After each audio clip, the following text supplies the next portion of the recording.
My grandmother passed away 3 months ago. I hadn't seen her in years. Life got busy, work, the city, you know how it is.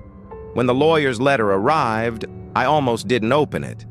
But inside, there was a key. Old, rusty, and a note in her handwriting. "The house is yours now. But Daniel, some doors are meant to stay closed." I didn't understand what she meant. Not yet. The Kampung was 4 hours from KL. I drove up on a Saturday morning. The roads got narrower. The buildings disappeared. Just rubber trees and silence. When I finally found the house, I sat in the car for a full minute. Just staring. It looked smaller than I remembered. The paint was peeling, the garden overgrown, and in the front yard there was this massive frangipani tree, white flowers everywhere. The smell was overwhelming, sweet, too sweet, just like she said in her letters, the ones I never replied to. I grabbed my bag and walked to the door. The key fit perfectly, like it had been waiting for me. Inside, everything was exactly as I remembered. The same furniture, the same curtains, even the same smell. Jasmine incense and old wood. But there was something else now. Something stale, like the house had been holding its breath. I walked through the living room. My footsteps echoed. Dust particles floating in the sunlight. Photos on the wall.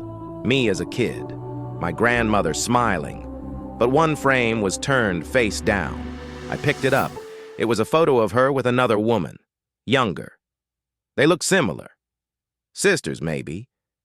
But the other woman's face, someone had scratched it out. Deep grooves in the glass. I put it back down. Then I saw the stairs, leading up to the second floor. And I remembered. When I was a kid, there was one room up there. A room she never let me enter. "Don't go up there, Daniel, promise me." I always promised. But now, the house was mine. I decided to stay the night. Just one night. Clean up a bit, then call an estate agent in the morning. By 10 p.m., I was exhausted.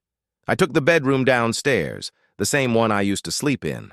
The bed creaked when I lay down.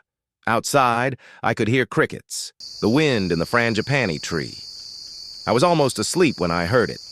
Footsteps, slow, deliberate, coming from directly above me.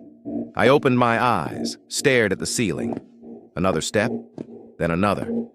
Walking across the room upstairs, back and forth, back and forth. I sat up, my heart pounding. "Hello?" I called out. The footsteps stopped. Silence.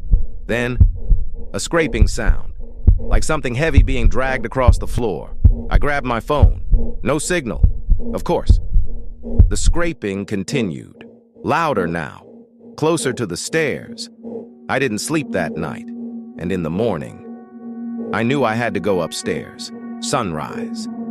I made coffee. My hands were shaking. The footsteps had stopped around 3 a.m., but I could still hear them. In my head. I stood at the bottom of the stairs, looking up. The second floor was dark, even with morning light coming through the windows. I climbed, each step creaking under my weight. At the top, there was a hallway. 3 doors. 2 were open, just storage rooms, empty. But the third door, it was different, newer than the others, with a heavy padlock, and scratches all around the frame, deep ones, like someone had been trying to claw their way out, or trying to claw their way in. I touched the door. It was cold, ice cold.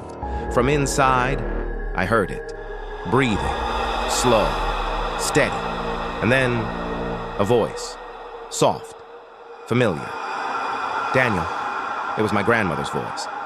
"Daniel, you came back." I stepped away from the door, my breath visible in the cold air. The voice spoke again. "That's the beauty "I've been of waiting. it." We've been waiting." We. I ran downstairs, grabbed my keys. But before I could reach the front door, every door in the house slammed shut at once.